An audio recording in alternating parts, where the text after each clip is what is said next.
Eh bien, bonjour à vous les amis. Grosse énergie aujourd'hui. On accueille Nance de la série Nu et culotté.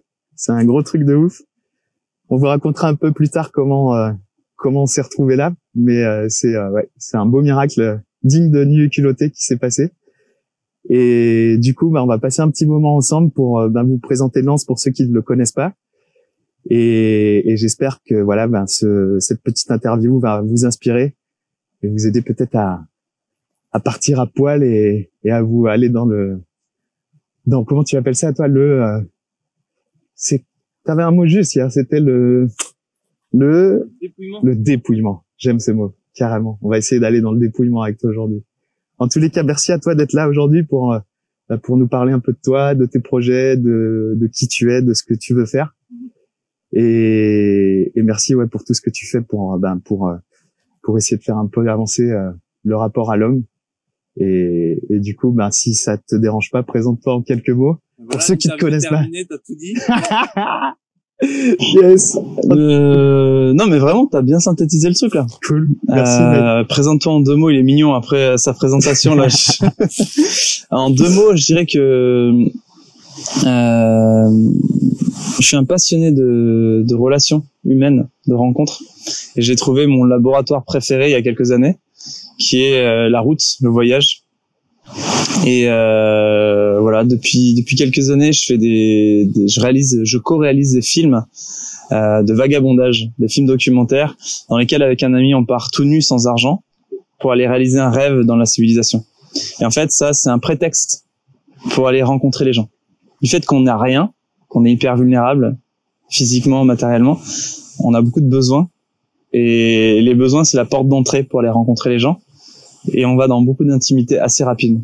Donc, on pourrait dire, ces dernières années, j'ai passé mon temps à me foutre à poil physiquement et mettre les gens à poil. Yes, magnifique. Et alors, comment t'en es arrivé à ce projet? Qu'est-ce que t'arriverais j'imagine que c'est un long processus, mais comment t'es arrivé à ça? Qui tu étais aussi avant ça? Parce que ça, c'est une question que je pose souvent dans les inspirateurs. Parce que je crois qu'on a tous des récits de vie qui font que on n'est pas forcément destiné à se foutre à poil dans la nature. Et qu'est-ce qui a fait que toi, t'as commencé à te foutre à poil dans la nature? Qu'est-ce qui t'a amené à ça?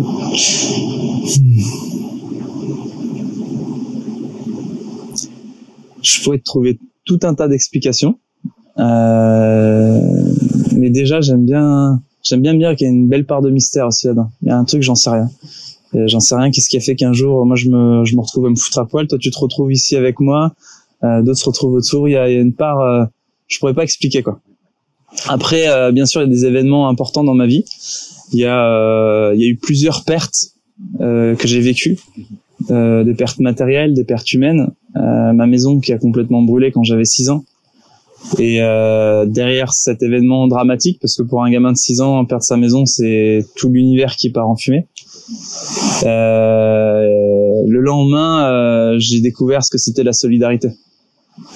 Donc je perdais quelque chose de très précieux à mon cœur, et puis je redécouvrais quelque chose. Et j'enregistrais à 6 ans que quand tu perds tout matériellement, parce que ça c'était vraiment mon premier nu et culotté, de tout perdre à l'âge de 6 ans, tu perds tout matériellement, il y a quelque chose qui peut prendre le relais.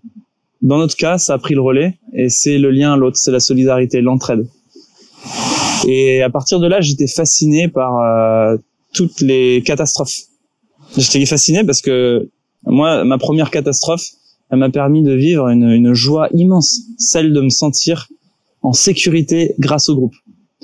Et j'étais excité à chaque fois qu'il y avait un gros orage, des choses comme ça, parce que pour moi, ça sentait ok, on va avoir besoin les uns des autres, en fait. Et ça, j'adore. Je me suis souvent senti un peu seul avec ça. Parce que les gens me disaient, mais non, c'était taré. Tiens, c'est dangereux, là. Il y a des gens qui peuvent mourir dans une tempête, dans un orage, et moi, ça m'excitait dans le fond. La deuxième perte que j'ai vécue, c'est la perte de ma sœur à l'âge de 15 ans. Et là, c'était beaucoup moins rigolo. J'ai pas senti tout de suite l'effet qui se coule de la solidarité. Bien sûr, on a eu du soutien. Bien sûr, il y a des gens qui sont venus nous aider, mais le deuil a été lourd, très long aussi. Là, c'était ma sœur que je perdais, mais c'est aussi tout l'équilibre familial. Et c'est aussi à cette époque où j'ai commencé à voyager. Je crois que j'avais besoin de trouver un peu de l'air, d'inspiration aussi, parce que l'ambiance chez moi était devenue trop trop lourde. Et je passais beaucoup de temps à protéger mes parents, à prendre soin d'eux, mais je m'en rendais pas compte, tu sais. Ça se faisait automatiquement et du coup, je prenais pas trop soin de mon deuil de frère. Je prenais soin du deuil de mes parents pour leur dire, hey, vos enfants vont bien, pas la peine de s'inquiéter, etc. Pour moi, j'avais ni les mots ni la conscience pour nommer ce qui m'arrivait. Et à ce moment-là, j'ai découvert l'autostop. Et dans l'habitacle des voitures, les conducteurs m'ont éduqué. Parce que il se passe quelque chose d'assez magique, c'est que les conducteurs, dans une rencontre comme ça, on va jamais les revoir. Il y a très peu de chance. Du coup, eux comme moi, eux comme l'autostoppeur en fait, parce qu'on vit tous cette expérience, peuvent se livrer sans conséquence. Et en se livrant, souvent aussi, on se délivre. Et les conducteurs me confient des choses que des fois ne confiaient même pas à leurs proches, à leur famille, leur mari, leur femme. Alors moi à l'époque j'étais encore un peu timide, je parlais pas trop de moi, mais j'écoutais. Mais quelque part à chaque fois qu'ils me confiaient une tranche de vie à eux, une intimité, ça résonnait en moi. Et ils me permettaient d'apprendre qu'est-ce que c'est que de vivre avec son cœur ouvert, qu'est-ce que c'est de se confier, qu'est-ce que c'est d'être authentique. Et ouais, moi c'était l'époque où j'ai découvert ma passion pour la rencontre. Je me suis rendu compte que la rencontre c'est un endroit qui peut être guérissant, élevant, profondément nourrissant. Et ça, j'avais jamais connu quelque chose de ce ordre-là. Donc j'ai commencé à chercher dans ce sens-là, j'ai commencé à m'intéresser à l'autostop, puis après je me suis dit ça peut pas s'arrêter là. On se déplace de cette manière, mais aussi faut s'héberger de cette manière. Donc j'ai commencé à faire l'hébergement chez l'habitant. Puis ça peut pas s'arrêter là, donc j'ai commencé aussi à trouver ma nourriture à la fin des restaurants et pendant toute une période de ma vie, je l'ai consacrée au dépouillement. Je voulais me dépouiller de ma sécurité, de mon confort matériel pour m'en remettre à la relation à l'autre, à la rencontre. Et parce que je voyais effectivement qu'à travers mes besoins, il y avait un prétexte et une porte royale pour la rencontre.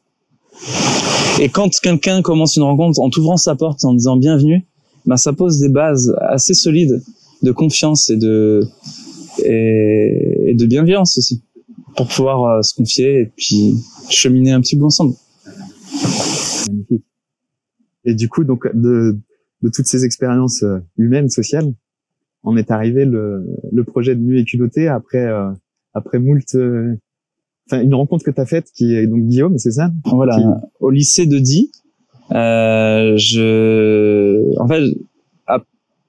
En seconde, je vais à Voiron dans un lycée technique pour apprendre les sciences de l'ingénieur. Là, je me retrouve dans une classe avec 29 mecs, une nana. Non, il y avait 2 nanas. Une ambiance assez rude. Je pleurais régulièrement à la récréation. J'appelais ma mère. Maman, je veux partir. J'aime pas ça. Et du coup, l'année d'après en première, elle m'inscrit au lycée Sport Nature de Die. Et là, je redécouvre la vie. Puis c'était juste après le décès de ma sœur, donc ça me faisait du bien de redécouvrir la nature. On partait faire du kayak, de l'escalade, du ski de rando, mon gars. C'est les plus belles années de ma vie, vraiment. Et c'est aussi l'époque où je rencontre une nouvelle famille, parce que c'était un tout petit lycée, donc les copains, ça devient vraiment une tribu. Donc je découvre aussi la force du groupe. Et c'est à partir de là, voilà, où commence cette quête de ce rêve de voyage, là où je rencontre un ami qui s'appelle Guillaume. On se dit un jour on partira faire le tour du monde et on partira faire l'aventure.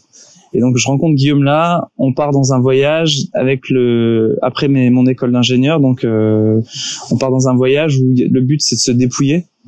Donc on enlève tout ce qu'on peut, tout ce qui nous sert à rien, tac tac tac. Et quand on revient de ce long voyage de 2 ans, on dit on va écrire un livre. Et pendant 1 an, on écrit un livre. Mais je te dis ça comme ça, mais à l'époque, nous, on avait une formation d'ingénieur, on savait pas du tout dans quoi on se lançait, quoi.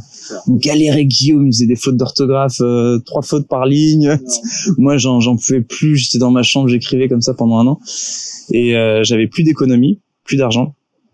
Et à un moment donné, mes parents me proposent, pour me soutenir, une aide. Je leur dis, écoutez, moi, j'ai pas besoin d'argent. Si j'ai plus de sous pour terminer ce livre, je veux apprendre à l'écrire, je vais l'écrire dans les bois.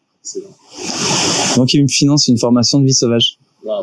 Et là c'était une deuxième claque où je découvre que ici chez moi en France il y a des ressources dans la nature qui me permettent de pouvoir me nourrir, me chauffer, je peux me faire des abris avec pas grand chose Et ça m'a boosté pour le reste de l'écriture de mon livre. Et aussi, ça a planté une graine. Pour le projet, justement. Pour le projet qui a suivi.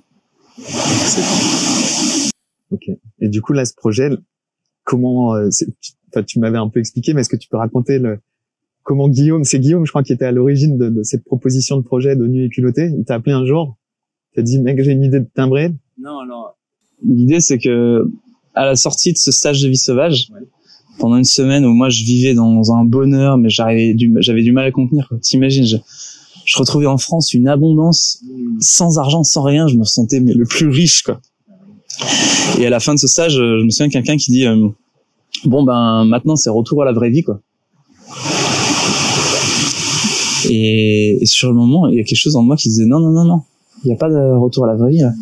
La vie sauvage, j'ai pas envie qu'il y ait la vie sauvage d'un côté et puis ma vie sédentaire de l'autre, le voyage d'un côté et puis ma vie sédentaire de l'autre aussi.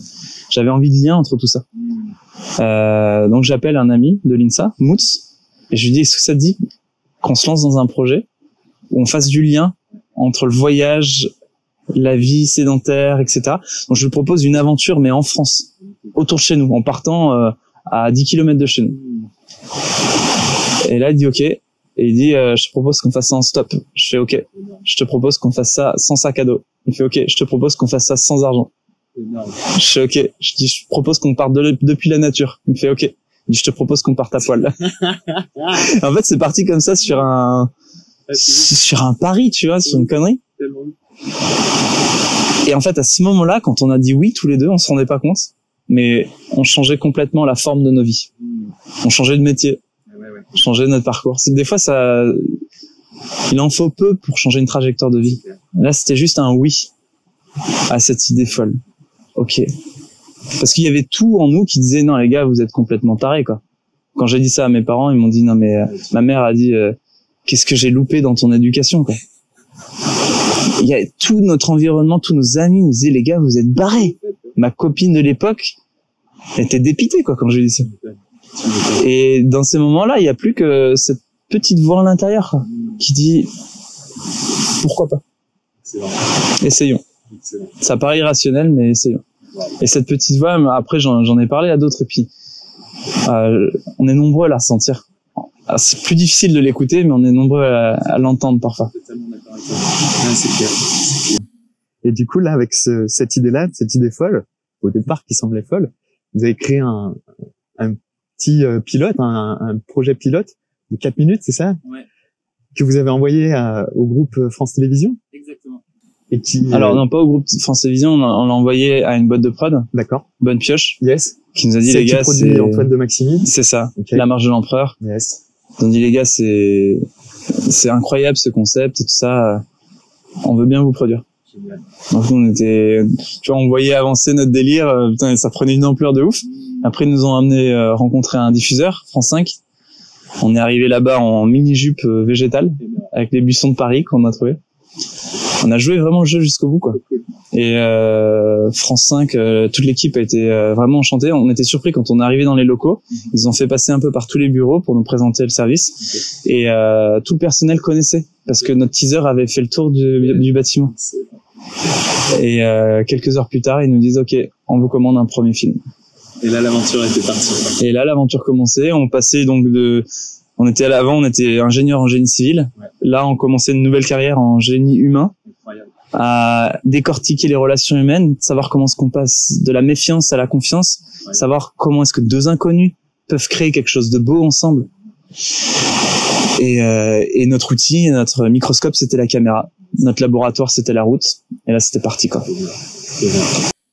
Et alors toi, parce que moi, tu m'as, aujourd'hui, t'es ici parce que tu m'as vraiment inspiré dans ton rapport à l'autre, à l'humain, et cette facilité que t'as à aller justement vers l'autre et à déployer en chaque personne, qu'elle soit bonne ou mauvaise, vraiment, tu vas chercher le meilleur, justement. C'est vraiment cette force que t'as, je trouve, d'aller creuser et d'aller trouver ce qu'il y a de plus bon chez la personne et de la faire jaillir. Et je trouve que c'est extraordinaire. T'as un don. Alors justement, ma question c'est, est-ce que c'est un don ou est-ce que tu l'as travaillé? Alors, c'est un peu, c'est marrant que tu utilises le mot don. Moi, je vois que c'était c'est pas un choix, quoi. C'est une nécessité. J'ai toujours un père qui a souvent été sceptique par rapport aux humains. Et pour moi, ça n'a pas été facile à vivre. Il souvent dit des phrases dures, quoi. Il me dit, des fois, faut pas faire confiance. Lui, il avait ses raisons, quoi. Voilà, il avait vécu son expérience d'être humain avec voilà son cheminement, et puis là, il en avait tiré ses conclusions. Et moi, il y avait quelque chose qui refusait se résigner à cette idée que l'humain est mauvais, que les hommes sont pas bons. Et donc régulièrement, quand j'étais plus jeune, je partais à droite à gauche, je rencontrais des gens, et puis je revenais à la maison, et j'avais soif de témoigner à la maison. Il y a de la vie sur Terre, quoi. Il y a des choses belles qui se passent. Il y a des possibles. Il y a autre chose. Oui, il y a la violence, il y a la guerre, mais il y a autre chose aussi, quoi. Et mais généralement, quand je racontais ça à l'oral, les gens me suis progressivement construit une petite réputation d'exagérateur, quoi. Je disais, bon, non, c'est bon, t'exagères là. Ça serait s'il y avait toute cette beauté, quoi. Et le jour où j'ai eu une caméra entre les mains, où je pouvais enfin filmer, voilà. C'est pour ça, pour moi, c'était une nécessité, quoi, de faire savoir ce qu'il y a de meilleur en l'être humain. Donc ça a commencé dans ma famille, mais après j'ai pris beaucoup de plaisir, après dans mes cercles d'amis aussi, à être ce raconteur de bonnes nouvelles. Excellent.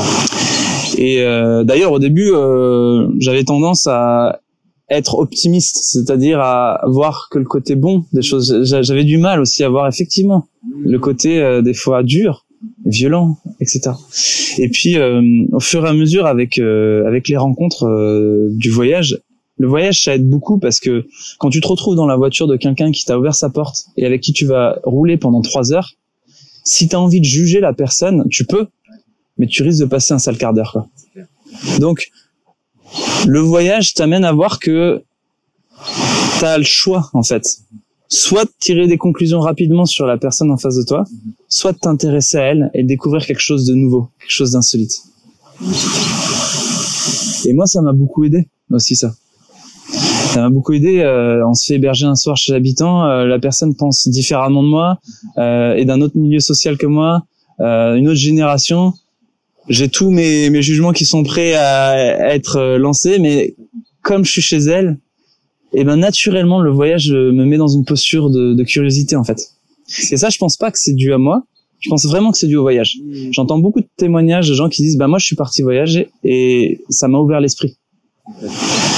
Donc ça, c'est le deuxième élément qui m'appartient pas. C'est vraiment la magie du voyage, et c'est pour ça, je pense que c'est si important qu'on se mette de temps en temps en mouvement pour s'ouvrir l'esprit comme ça. Et le troisième axe, c'est voilà, après de fur et à mesure des rencontres, je me suis rendu compte que les gens certains étaient très très accueillants avec nous, très gentils, d'autres étaient plutôt fermés, mais que derrière ces attitudes, il y avait encore une autre dimension de l'être humain, une innocence fondamentale, quelque chose au-delà de nos histoires, au-delà de notre personnalité. Et ça, il faut parfois un peu longtemps pour toucher ça.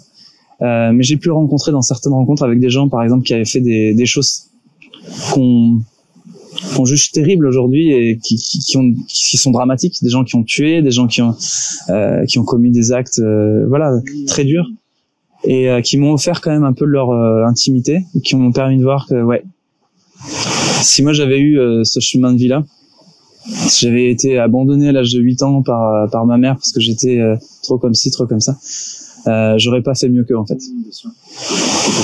Du coup, juste, ça mène un peu d'humilité, de se dire, ok, on fait de notre mieux. Ça veut pas dire qu'on va laisser faire des choses violentes, on va se protéger, on va mettre en place ce qu'il faut. Mais par contre, on se souvient que derrière ça, derrière chacun d'entre nous, il y a une innocence qui est là, et c'est ça que je vise à chaque fois quand je pars voyager. C'est ça qui me donne la confiance, la foi et le courage de continuer de toquer chez l'habitant quand je me prends 10 portes fermées. Je me dis, chacun fait de son mieux. Et moi, je sais pas si je ferais mieux s'il y avait 2 voyageurs à poil qui venaient toquer chez moi, quoi.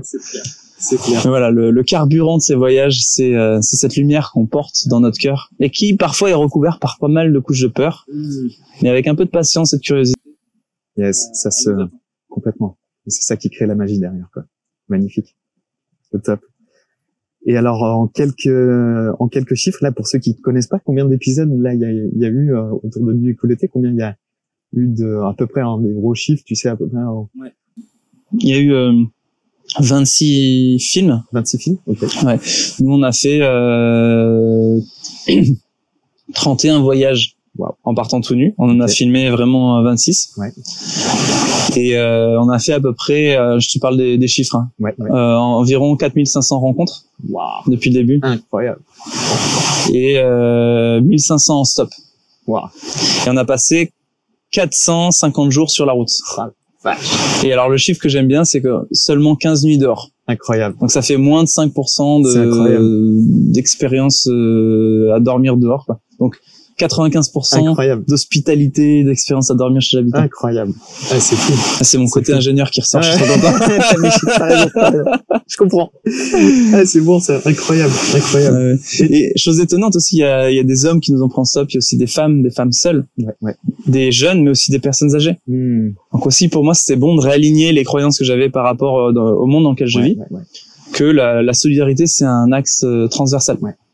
Alors bien sûr, il y a des gens qui dorment dehors. Bien sûr, il y a des migrants qui trouvent pas refuge, des frontières qui sont fermées. Ça existe. Mais aussi, cette solidarité, cette hospitalité existe. Et pour moi, c'est hyper important que ça se sache. C'est clair. Parce que je me suis rendu compte que si j'oublie cet aspect aussi de la vie, si je me focalise que sur le dark et le sombre, et progressivement, je participe et je deviens collaborateur à cette réalité. Parce que je vais plutôt que chez l'habitant, parce qu'il n'y a pas de raison de toquer chez l'habitant si je crois qu'ils vont pas m'ouvrir. Et puis progressivement, j'ouvre plus ma porte, parce que s'il y a que des gens potentiellement malveillants, je vais pas me mettre en danger. C'est clair. Donc voilà, il y a ça et il y a ça qui existe. Ça fait notre monde. Magnifique. Yes, trop bien. Et donc là, l'aventure Nuit écoulotée continue. Ouais. Vous êtes en train de continuer à tourner des épisodes avec nous. Ouais. Cool. Ça, c'est ravi de l'apprendre, parce que je suis devenu accro au bordel. Je me suis rendu compte que je viens de livrer une grosse info, là, en fait. Tu y arrives bien. Donc cool. Je suis ravi de l'apprendre. Et du coup, pour ceux qui connaissent pas vraiment, je vous invite à vous jeter dans l'aventure en Nuit écoulotée et regarder les épisodes qui sont dispo sur votre site. Il y a YouTube aussi. Ouais. Je mettrai les liens dans la description. Et du coup, à côté de ce projet-là, et c'est ce pourquoi aussi on s'est rencontrés, tu lances un projet de conférence. Ouais. Tu fais ça avec ta moitié, Hélène. Et est-ce que du coup je vais pas, tu en parleras bien mieux que moi. Comment tu peux un petit peu présenter justement la chose? C'est j'imagine dans la lignée du projet de Nuit écoulotée. Comment tu pourrais le pitcher un peu? Comment tu pourrais le présenter, ce projet de conférence? Ouais.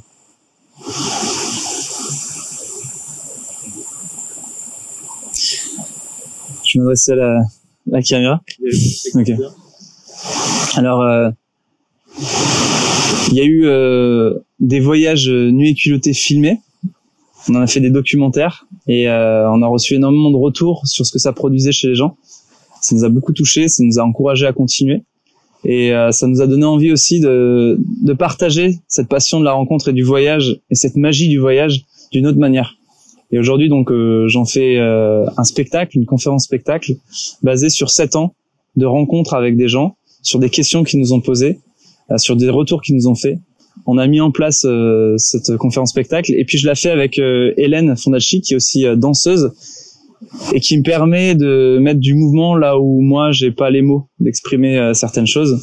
Donc c'est cette alliance de la danse et du récit de voyage pour témoigner de la magie de ce qu'on peut rencontrer sur la route et finalement ce qu'on peut inviter aussi dans nos vies au quotidien et insuffler un peu de voyage et d'aventure au quotidien avec la vie qu'on mène, avec nos responsabilités familiales, professionnelles, sociales, voir comment on peut réveiller le potentiel des relations et le potentiel d'aventure ici, maintenant, chez nous. Magnifique. Et alors, je voudrais peut-être faire une petite parenthèse sur aussi pourquoi on est là. Je vais partager ça quand même avec vous parce que c'est assez incroyable l'histoire. En gros, donc Nance et Hélène mènent ce projet de conférence un petit peu partout là sur combien de départements du coup là vous avez lancé ça? Là, on a fait ça entre Nice et Valence. D'accord. Voilà, pendant une semaine. Yes. À vélo. Malheureusement, la météo a fait que. C'était 15 jours de vélo. Là, vous avez à peu près un temps potable pour rejoindre Valence. Enfin, Ouais, voilà, là, c'est du beau temps, là. Carrément. Donc ça, c'est, vous étiez donc un petit peu en balade sur ces départements. Et donc, avec Magali, comme on l'avait vu dans une autre vidéo pour ceux qui ont suivi, on est en train de mener à bien un projet de maison de construction de maison écologique qui va se faire donc du côté de Sisteron, entre Sisteron et Gap. Et donc j'étais dans ma chambre, je regardais ma liste des inspirateurs que j'avais interviewés et tu faisais partie de cette liste. Et puis donc je me plonge dans cette liste et je me dis allez, je vais regarder sur Facebook où t'en es et essayer de te contacter. Et là je vois hasard, tu étais juste à côté de là où on signait le terrain, donc je me suis dit bah vas-y c'est parti, la vie fait que nos chemins se croisent, on va se contacter. Tu cherchais un vidéaste du coup pour couvrir la conférence, donc du coup vous aurez aussi peut-être l'occasion de voir un petit teaser ou la conférence qui a été tournée hier soir au domaine de Saint-Jean-de-Chépy. Merci à Philippe pour ton accueil d'ailleurs, c'est bien cool ici, on est bien.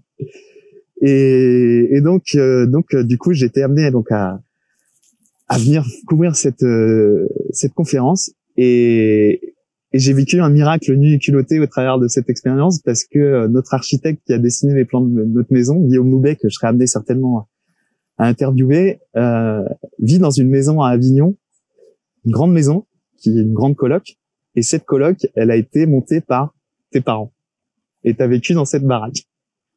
Truc de ouf. Donc voilà, je voulais partager ce petit instant miracle qui s'est passé au travers de cette rencontre. C'est assez dingue. Et ouais, merci encore à toi d'avoir accordé un petit peu de temps aux inspirateurs. Et avant qu'on se quitte, est-ce que tu pourrais me dire si toi tu as été justement inspiré par des gens? Est-ce que tu as eu des personnes dans ton entourage au travers de cette folle expérience, avant peut-être Nuit culottée aussi, qui t'ont amené justement à... Parce que ça, c'est quelque chose que je défends beaucoup dans les récits de vie, enfin, du moins qu'on voit beaucoup dans les récits de vie, c'est que finalement, c'est les gens qui se réalignent avec leur passion, leurs rêves. C'est assez rare, mais c'est là où on voit que la magie opère. C'est d'essayer voilà, d'aller vers ses passions, ses rêves d'enfant ou pas, hein, d'adultes, ça peut aussi marcher. Et du coup, c'est souvent des gens qui ont été des déclencheurs ou des personnes comme ça. Est-ce que toi, tu as eu ce genre de personnes qui ont déclenché ces choses-là chez toi? Est-ce que tu peux partager ça avec nous?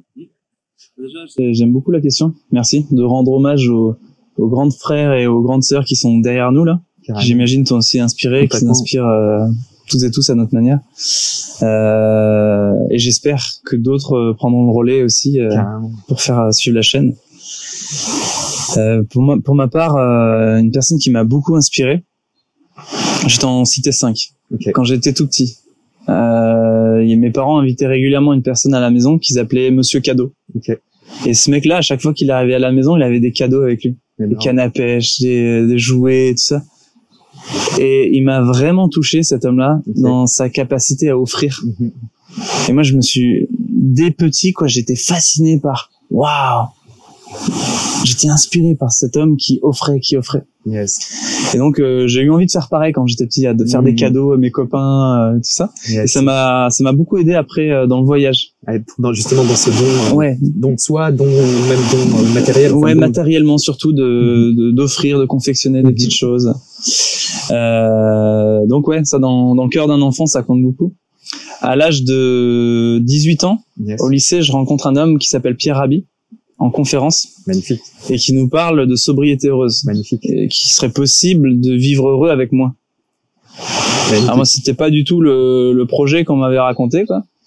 Et même si je viens d'une famille assez modeste, quoi, j'avais jamais entendu ces mots-là comme ça, quoi. Ouais.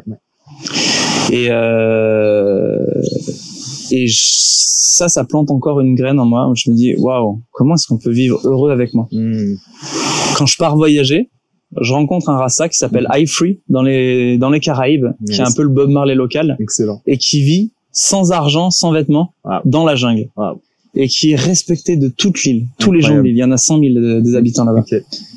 Et là, ce mec-là incarne pour moi cette sobriété heureuse, ce dépouillement joyeux. Donc à partir de là, moi, je me mets vraiment en quête de trouver ça. Et il y a une quatrième personne, mais c'est pas une personne, c'est un événement, c'est le Burning Man aux États-Unis. Ouais. 50 000 personnes qui se réunissent au désert du Nevada. Yes. Dans le désert du Nevada. Grosse énergie, à mon avis. Grosse énergie. Il y a la moitié des gens qui sont à poil, l'autre moitié qui sont déguisés. Tout le monde vient donner de lui-même. C'est encore un immense cadeau.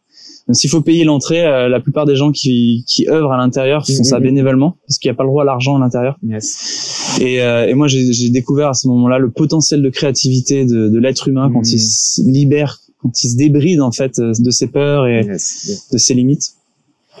Et je suis rentré en France et j'avais envie de vivre cette qualité de dépouillement que j'avais rencontré avec iFree, avec Pierre Rabhi, ce don de soi que j'avais rencontré avec Monsieur Cadeau quand j'étais petit, et cette créativité que j'avais vécue. Voilà.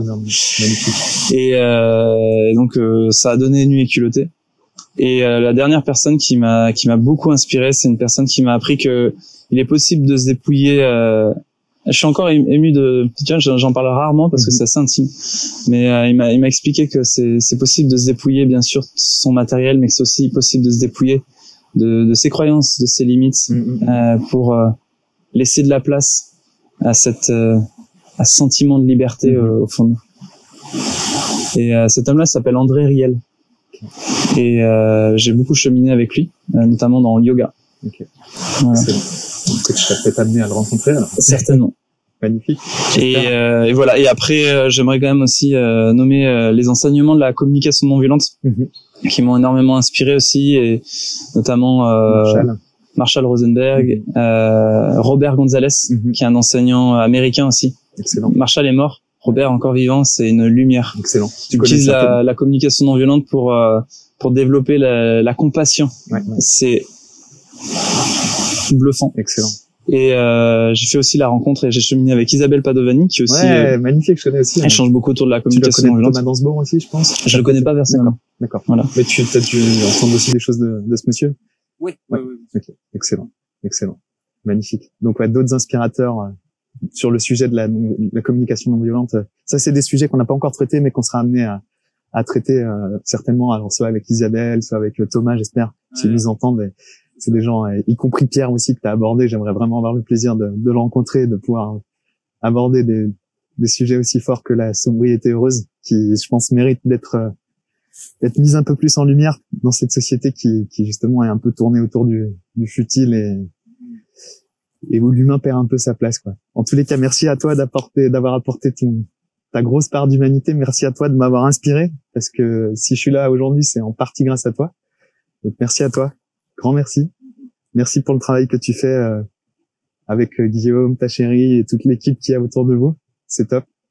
Et puis à bientôt sur le chantier du coup, parce que tu seras peut-être amené à venir passer du pneu. Je vais passer un pneu avec vous. C'est bon, ça, carrément. Et j'aimerais te remercier aussi pour t'être proposé généreusement pour venir capter ce qui s'est passé là ce soir, parce que pour moi c'était une des plus belles conférences. Donc, je suis vraiment heureux qu'il y ait une trace, qu'on puisse la partager. Cool. Et merci d'avoir fait l'aller-retour pour venir nous chercher quand le camion est tombé en panne. Et donc finalement, cette rencontre, comme tu dis, pour moi, elle incarne vraiment ce dont on a parlé.